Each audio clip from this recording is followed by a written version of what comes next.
excited today to talk to you about my two favorite things, national parks and service dogs. I'm going to give you all the info you need to bring your service dog to America's national parks, along with several important tips and regulations you need to know before doing so. We'll also talk about etiquette and practical measures that you can take to ensure that you and your dog have a positive experience. And be sure to stay till the end, where I'm going to tell you how you can gain access to all of America's national parks for life for just $10. Hi, I'm Laura from Doggy U, and I'm a certified guide dog mobility instructor, service dog trainer, and trick trainer. I'm also an avid traveler with a life goal of visiting all of the national parks in the US. So far, I've visited 39 of the 63 parks, and I've brought along my service dog to most of them. So today I'm going to talk about considerations and preparations that you need to make before visiting a national park with your service dog. So let's start with a really important regulation that you need to understand, and that's that service dogs in training are not protected under the ADA and are considered pets in the eyes of the law when we're talking about visiting national parks. So unless your service dog in training meets the minimum standards of a service dog under the ADA, it is considered a pet and must follow all pet rules under the eyes of federal law, and federal law is what governs national parks. Okay, so now that that's out of the way, let's talk about the logistics and rules for bringing your service dog to a national park and how that might vary slightly from park to park. When I think about planning a trip to a national park with my service dog, I want to think about several things, and the first one is stress. Will this be too stressful for my service dog? There's some places that I just won't bring a service dog, and if your dog isn't properly prepared to handle crowds, especially those present in some of the bigger parks during summer, it may be best to decide to use a different medical tool or equipment during your time at the park that you're going to be out and about outside of your car. But stay tuned if your dog isn't quite ready yet, because I'm going to be talking about prepping for national parks a little later in the video. Next, I want to think about impact. What environmental or biological impact might the presence of my dog have on the environment? When domestic animals and wildlife overlap, there's definitely a possibility of exchanging diseases between the two. Domestic dogs can introduce disease into wildlife habitats like canine distemper, parvovirus, rabies, mange, etc. And the park canids can also potentially transmit these diseases to domestic dogs. So when we think about environmental impact, a good example of this is Channel Islands National Park. While service dogs are allowed on all the mainland sites, the islands have a sensitive fox population, so it's required that your service dog have extensive health screening before you're allowed to go over onto the islands. This would be an example of your service dog fundamentally altering the park's wildlife preservation function. Because of this, I don't think it would be a bad choice to leave your service dog at home if you have another way to mitigate the symptoms of your disability. Another situation where I may choose to leave my service dog at home would be wildlife photography trips. Last year, I did a commercial wildlife trip in the Tetons. It involved exiting the van multiple times near wildlife that everyone on the bus was trying to photograph. Having a dog in that situation could easily spook the wildlife, even if they were well behaved. So I chose to leave my dog behind on this portion of the trip. Alternatively, I could have stayed on the bus and observed the wildlife from there. Next consideration is gear. Do I have the appropriate gear for my dog for this visit? I was recently in Death Valley, and I absolutely needed specific gear for my dog to stay safe during that trip. I needed goggles to keep sand out of my dog's eyes, boots to protect her feet from the Badwater Basin salt, and musher's wax to protect and restore moisture to her pads, which aren't used to the dry, abrasive terrain and were quickly drying out. Without these things, I could have risked injury to my dog or be forced to leave her behind at certain portions of the trip. You need to know that you have the gear necessary and can safely navigate the environment with your service dog. Follow the rules and know the risks.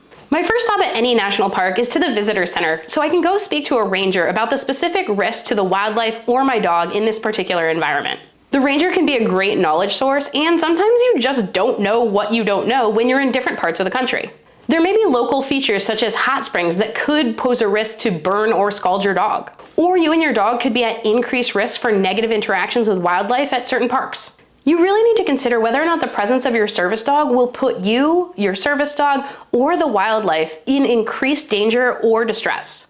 In my recent trip to the Tetons and Yellowstone, I chose to stick to well-traveled trails and boardwalks to minimize risk to my dog and myself. But remember that a lot of these parks have animals that are really used to people and will sometimes approach, so even staying in well-traveled areas is not without risk. So once you've gotten the lay of the land from a helpful park ranger, let's talk about rules to follow. First, stay on marked paths and trails. Follow all posted rules and any rules that you glean from the ranger. Next, service dogs should be leashed, harnessed, and under control and attended to at all times. Also, be sure to store your food properly for that particular park, and that includes dog food, especially if you're camping. You may need a bear box. Be sure to properly dispose of waste, which can transmit diseases to native wildlife.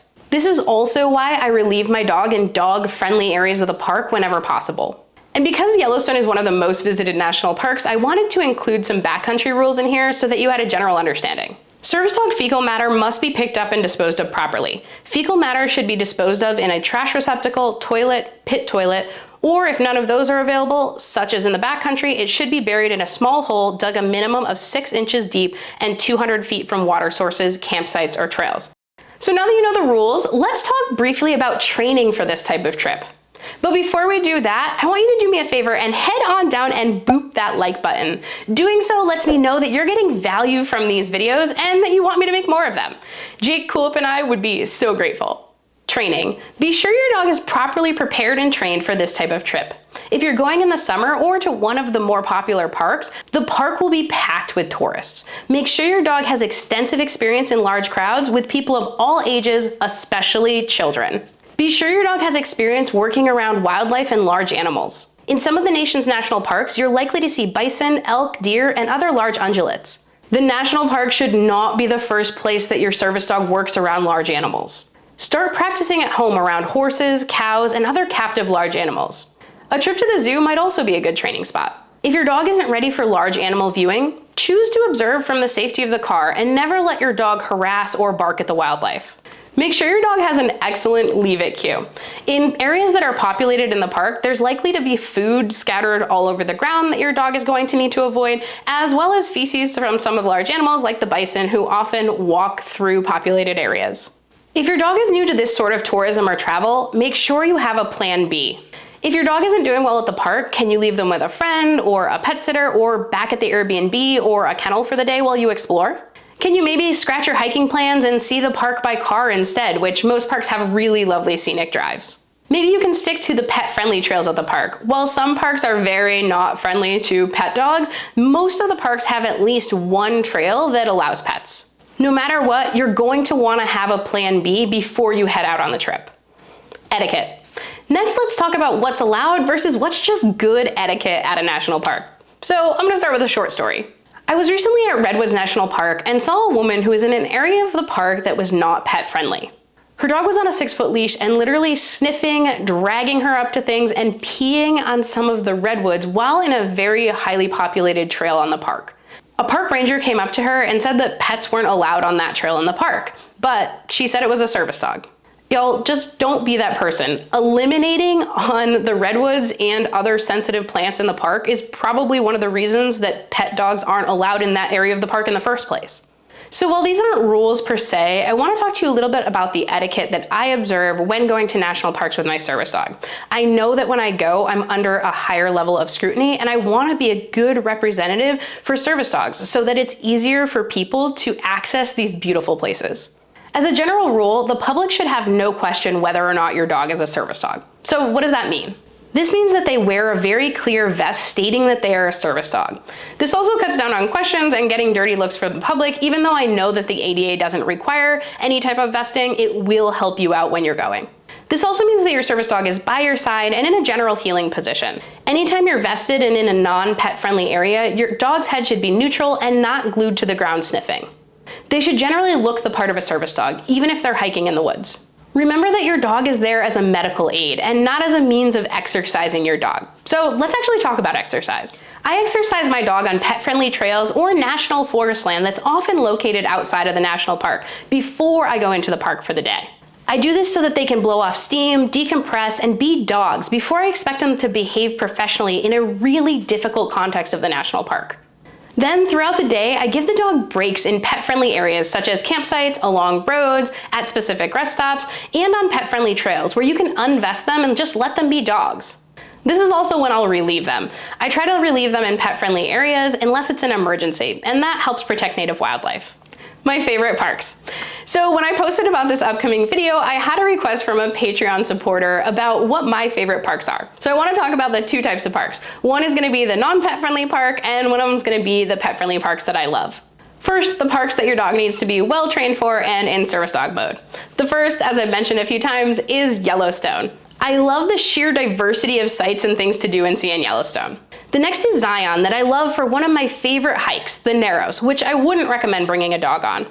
I also recently went to Death Valley, which had a great variety of hikes and sights to see, as well as dispersed camping within the park that was just absolutely glorious, so I highly recommend.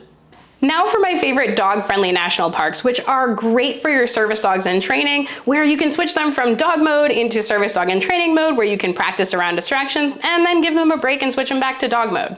The first one that I love is Acadia National Park, that's local to me up in Maine and has awesome dog-friendly trails.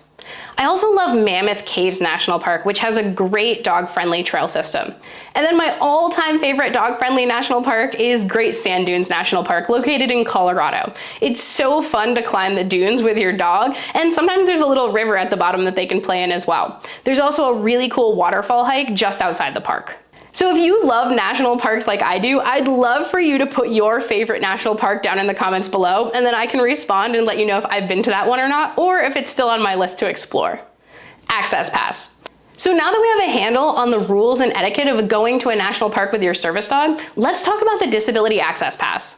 If you have a documented permanent disability, you can get a lifetime National Parks Pass for just $10 that gives you access to more than 200 recreational sites, including over 60 national parks. And the good news is it's relatively simple to do.